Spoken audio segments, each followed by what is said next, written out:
Ngapunten Gus. Assalamualaikum warahmatullahi wabarakatuh.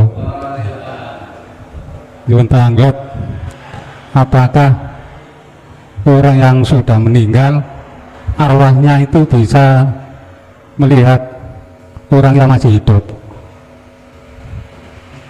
Yang kedua, terkunti masalah syafaat Kanjeng Nabi Muhammad itu. Pun ngoten mawon. Assalamualaikum warahmatullahi wabarakatuh. Pertama mohon apa mboten cetra mungkin dulu. Apakah orang yang sudah meninggal itu Rohnya bisa melihat orang yang sudah hidup? Nggih. Gusti Allah ndadekno kita sebagai menungso iku ana rong unsur. Siji jasmani, loro rohani. Siapapun nggak bisa bantah nih. Agama apapun nggak akan bisa bantah. Madhab apapun nggak bisa bantah. Karena ini kebenaran, nggak bisa dibantah. Yes. Lalu jasad kita dikasih Allah meripat untuk bersaksi melihat makhluk sesama. Ruhaniyah kita dikasih meripat Gusti Allah yang disebut Ainul Basirah. Ini khusus untuk bersaksi pada Allah, tidak selain Allah. Nyun sewu, sebelum kami jawab dari pertanyaannya, orang yang meninggal apakah bisa melihat ruhnya terhadap alam dunia atau alam akhirat? Jawaban kula ngeten, iso ya ora iso. Pelanggarannya di mana? Bagaimana mungkin kula niki akan bisa melihat di depan saya ini ada korean wong kula wuto? Bon sakit ah? Sama halnya dengan Ainul Basirah kita. Bagaimana mungkin hati kita akan bisa bersaksi wujudnya Allah? Lawang hati kita itu wuto. Khatamallahu ala qulubihim wa ala sam'ihim wa ala absarihim ghisawatu wa lahum adzabun adzim. Nek wis mripate ati iku dikunci dening Gusti Allah, ditutup. Udah. Nek wong wuta niku mek situk Pak sing dialami peteng.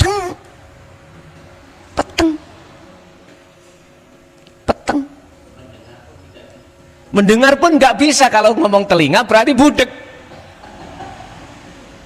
Kalau lesan berarti bisu.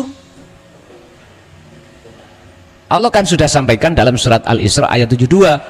Barang siapa ketika saat di dunia mata hatinya buta pada Allah, maka di akhirat pun juga begitu. Maka fi hadhil a'ma fahuwa fil akhirati a'ma wa adallu sabila, bahkan gelapnya lebih nemen. Dari ayat ini bisa kami jawab, kalau seseorang itu golongan to waktu ning dunya dateng Gusti Allah wis gak iso nyawang anak putune, misalnya turunane ini dunya, apa maknanya nyawang akhirat. Wa min waraihim barzakhun ila yaumi yub'atsun. Dia terkurung dalam dinding yang amat tebal yang tidak bisa dibuka, yang disebut barzah. Niki. Tapi mafhum mukhalafah dari ayat itu, barang siapa saat di dunia mata hatinya tidak buta pada Allah, maka di akhirat pun juga tidak buta. Berarti ruh yang seperti ini akan bisa melihat apa keadaan santri ini, keadaan ning dunya, luwih-luwih keadaan ning akhirat. Ngarano gak tahu mati yo Ben. Sebetulnya jenengan sudah sering Bapak Ibu diberitahukan Allah, cuman kita nggak mudeng. Apa? Tidur. Meripat sampean kan merem. Tapi opo kok sampean ketok opo-opo. ketemu si A, ketemu si B, ngoten nggih. Loh, itu menunjukkan bahwasanya di dalam jasad itu ada unsur kedua, rohani. Sampean ngipit diuber-uber makan arep pangan, aku yakin belayu sampean. Padahal mimpi. Lu tenang toh, waktu mimpi ku wis gak mungkin sampean malah mimpi ae can pangan can, gak mungkin. Gak mungkin, Pak. Wong kadang-kadang kita itu lagi dewasa, ya toh? Lagi akil balik, mimpi ketemu pacar. Terus ditangekne Gusti Allah ngono, tawur maneh jare wong Jawa, wali anune. Cek sambung jare ngono. Tapi kebanyakan kita nggak sadar kalau itu sebetulnya ayat tentang rohaniah. Jadi jawabannya niku Pak, tergantung ya. Pun yang pertama, kedua tentang syafaat. Mungkin bisa dibuka dalam surah Az-Zumar kalau nggak salah. Ayatnya lupa saya. Ngeten. Kul katakan Muhammad, lillahi ku tetap kedue Allah, apa as-syafaatu syafaat jami'an kelawan sekabehane. Muhammad katakan syafaat itu milik Allah. Muhammad konteks di sini makhluk Pak ya, makhluk. Yang menghilangkan rasa haus bukan konteksnya air, karena air ini makhluk. Yang bisa adalah hidup yang melimputi lo ini lo genah toh. Sedangkan kita pada waktu dulu didoktrin syafaat itu milik Kanjeng Nabi. Yang bisa memberikan pertolongan itu Kanjeng. Nggak ada, hati itu nang Allahnya nggak ada.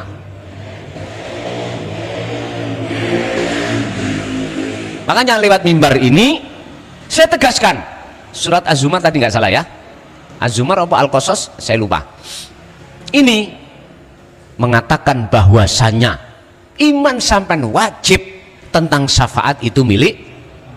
Dalam ayat itu Rasulullah sendiri yang diperintahkan untuk berkata, kul katakan Muhammad, napa Gusti sing kula katakan, lillahi ku tetap kedue Allah, apa asyafaatu utawi pertolongan jami'an kelawan sekabehane. Le semuanya berarti iki mang ya syafaat. Oleh karena Allah seakan-akan meletakkan syafaat terhadap air, sehingga seakan-akan air itu bisa memberikan manfaat.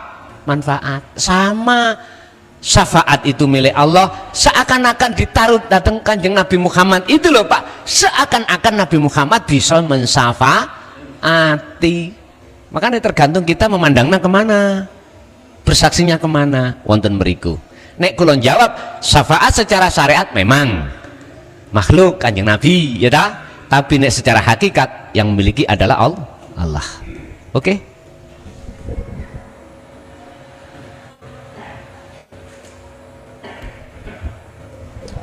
Assalamualaikum warahmatullahi wabarakatuh. Setiap manusia ini kan beribadah tujuannya untuk memperbaiki akhlak ya. Namun dalam kenyataannya seringkali kita masih tergelincir dalam salah dan dosa. Nah, yang saya tanyakan, apakah ibadah kita itu masih salah atau kurang benar, ataukah salah dan dosa itu memang itu sudah ditentukan oleh Allah? Mungkin iku mohon Gus Mukhlasun matur suwun.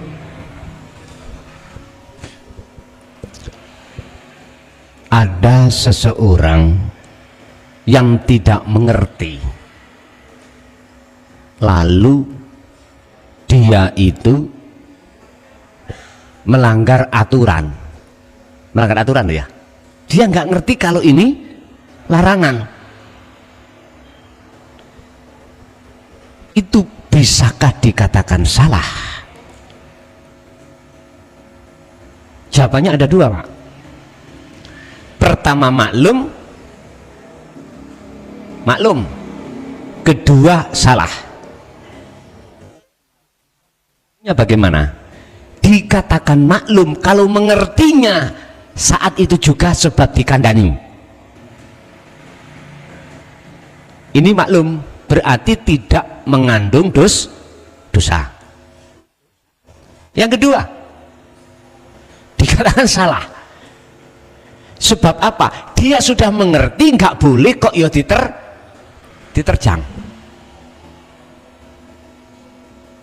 Yun sewu, semua diri kita manusia sebagai anak putune Nabi Adam, kita wajib mengalami proses yang pernah dialami oleh baginda Adam. Apa prosesnya? Innalillahi. Nabi Adam asalnya kan surga, boso melanggar, akhirnya duduk ning dunya. Ini proses innalillahi. Kita enak-enak ning kandungan, lah apa kok atik menjawab qalu bala syahidna. Akhirnya kita duduk ning dunya. Ngapunten ingkang kathah. Ini bentuk innalillahi, Pak. Tapi sekarang yang terpenting adalah bagaimana kita bisa wa inna ilaihi rajiun. Kembali ke asal kita. Ngapunten ingkang kathah. Inilah butuh proses kita itu. Cara ibaratnya baju, mari tuku anyar, dipakai terus kotor, wangi-wangi ini hilang. Kalau Anda ingin kembali lagi anyar, wangi mana? Ya umban. Baru proses pensucian tazkiyatun nufus. Kalau ngomong roh, proses pensucian diri, ilmu, amal, istiqomah, uzlah tadi terjadi. Ibaratnya baju diawujak, di PP, di setelika, baru mlebu lemari, dikasih minyak wangi. Ruh sama. Makanya di dalam surat Az-Zumar ayat 54 kalau nggak salah ya, itu Allah katakan wa anibu ila rabbikum, lekaslah kau kembali pada Tuhanmu, wa aslimu lahu min qabli ayatiyakumul adab, sebelum datangnya kematian. Gampangane mati yo sadurunge tekane mati. Ngoten lho karepe. Matikanlah keakuan kita, iman makhluk ini dimatikan sebelum datangnya kematian, yaitu secara syariat. Sebab jikalau kita tidak mau lekas kembali kepada Allah, ayatnya bagaimana? Summalatun sorun. Nggak ada, nggak akan kita dapat syafaat dari Allah, nggak akan. Summalatun sorun, mongko nuli ora bakal nompo pertolongan. Jadi kita ini lagi proses, Pak. Kita nggak usah nyalahno iku kandele, tutupi semene, iku kotoran, nggak usah kita bicara itu. Bagaimana kita melakukan tazkiyatun nufus, pembersihan atas iman-iman di dalam hati selain Allah tadi. Setelah itu berlaku, makalah kita akan masuk dalam satu kebenaran tadi, yaitu mati sejati. Sejatine pati yoniki. Jadi mohon maaf, ukuran dikatakan salah atau tidak itu melihat kondisinya bagaimana. Kalau sudah kita peringatkan kok tetap, mohon maaf, sudah kita kasih tahu, kata Allah, kok mesih tetep ae kok bandel ngelakoni nglanggar, ya niki wis, nek niki mboten maklum, nek niki memang pancenin dengan niat sengaja. Nyun sewu, setiap umat itu mesti Allah memberikan utusan, mesti mulai zamannya Nabi sinten mawon sampai terakhir Kanjeng Nabi Muhammad, bahasa syariat mentok terakhir Kanjeng Nabi Muhammad, la nabiya ba'da, tidak ada nabi setelahnya. Wis secara syariat wis entek, berarti iki mendekati dino kiamat. Tapi secara hakikat apa sih sing digawa Kanjeng Nabi semua utusan iku apa? Ani budullaha wastanibut taghut. Niki lho, inti dari seluruh wahyu adalah mengesahkan Allah. Niki lho, Berarti kalau melihat secara hakikat seperti ini, umat ini bersuku-suku.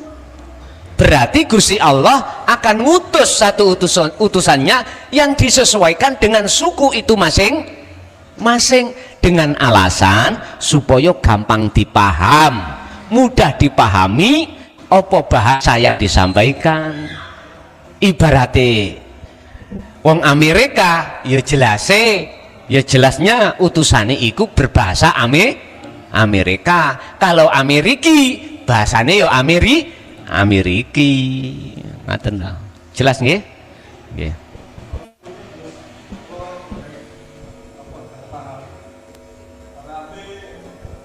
Salah dan dosa itu Salah apa?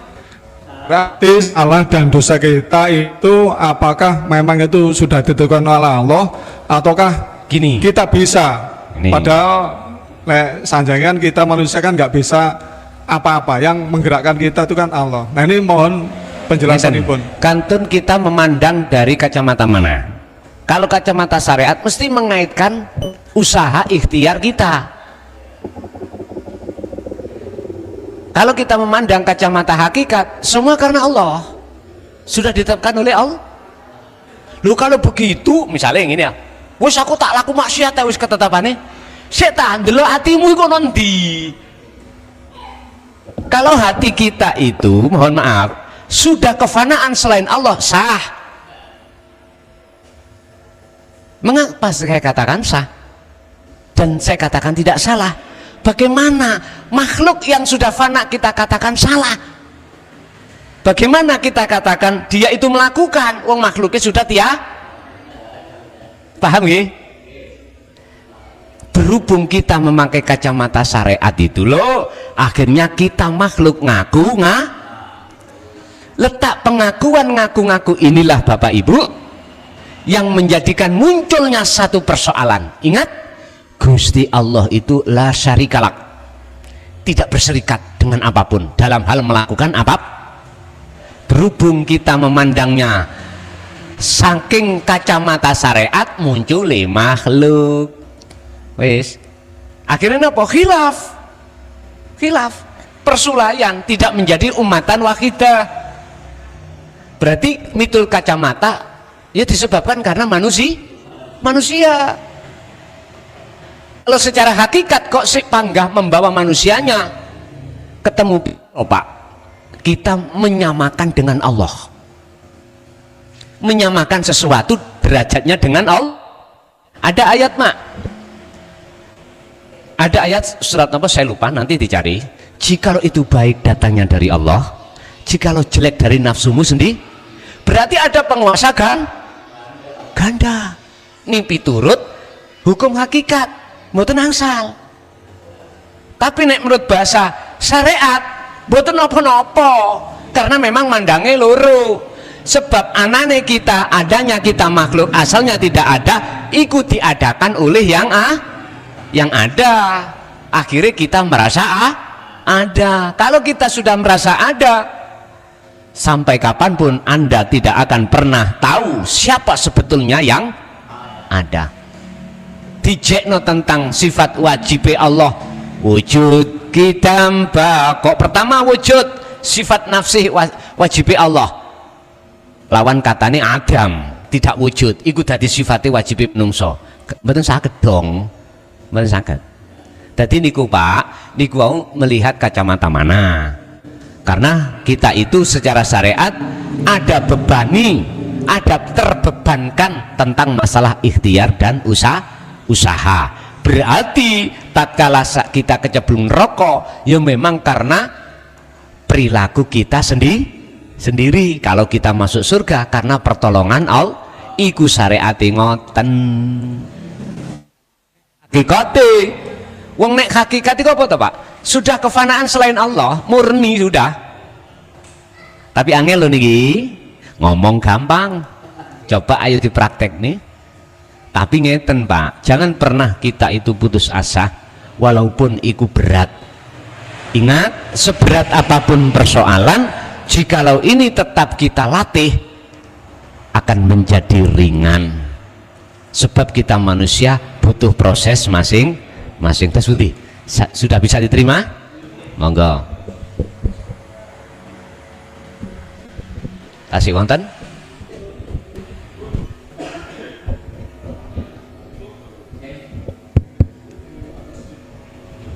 Assalamualaikum warahmatullahi wabarakatuh.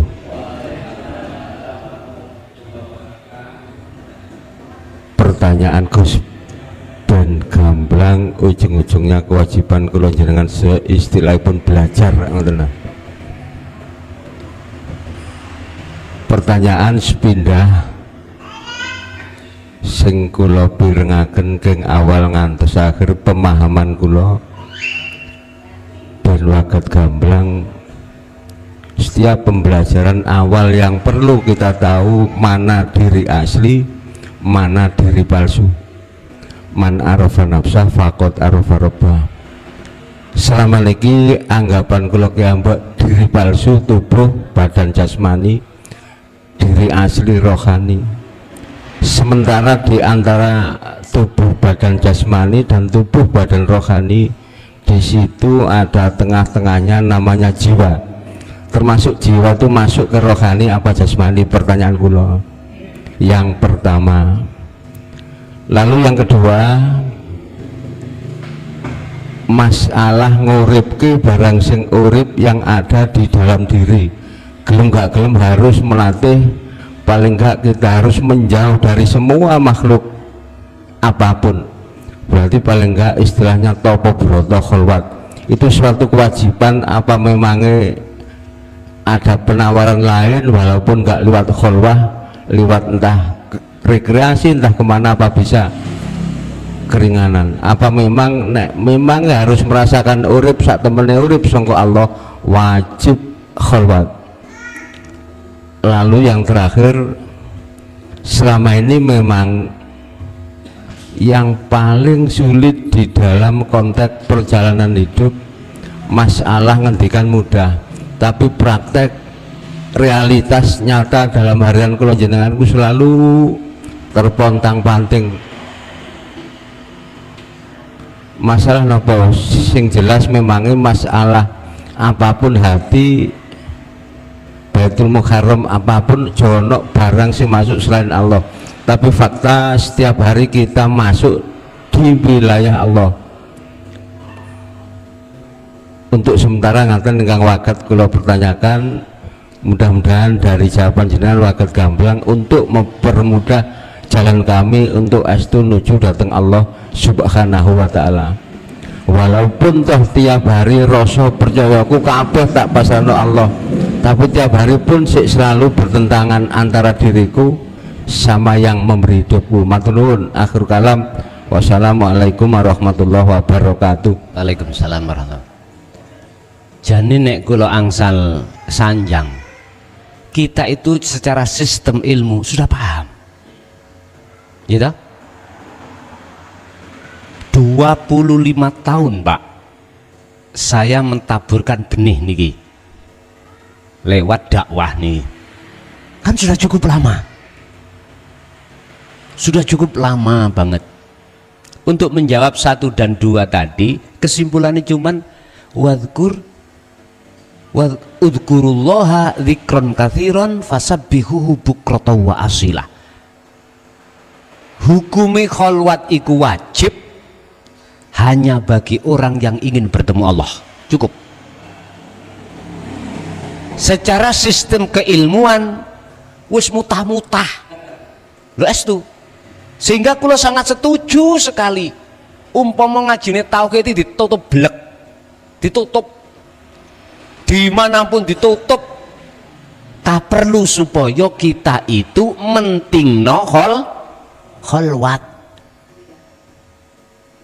aurate atau lakune dzikir pun niku tak won asline. Sangat setuju ditutup plek. Wis orang ngaji saiki fokus praktek.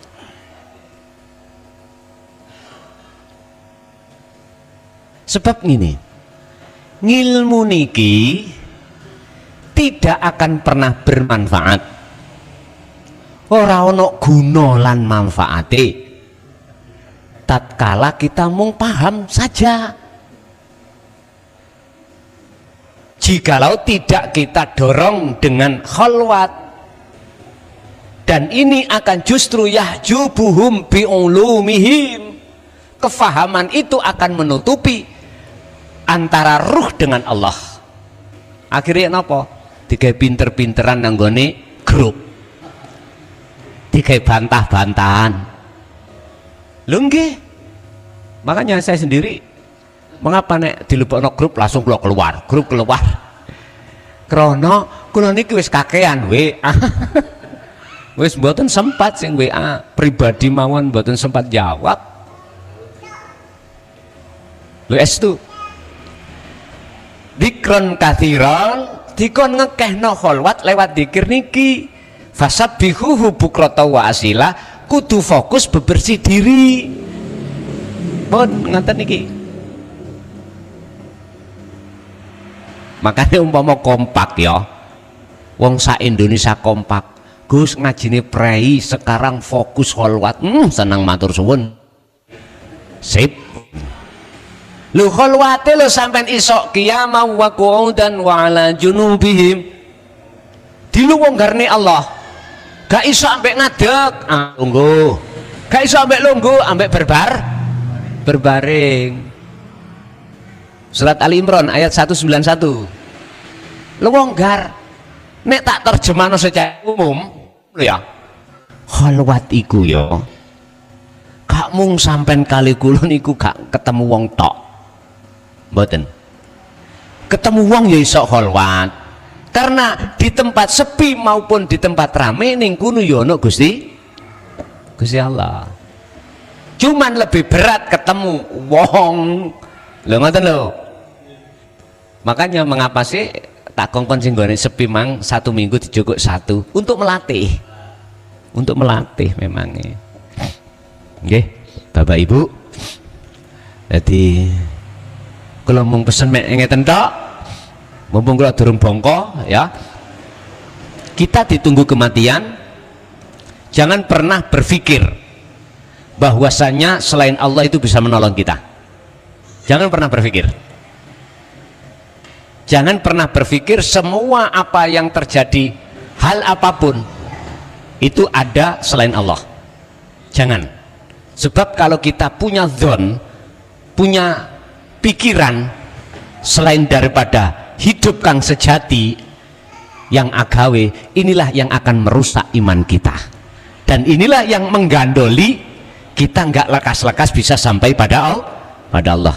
Mugi-mugi dados ilmu ingkang manfaat terhadap keluarga, khususnya kita dan anak putu kita ila yaumiddin. Lahumul Fatihah.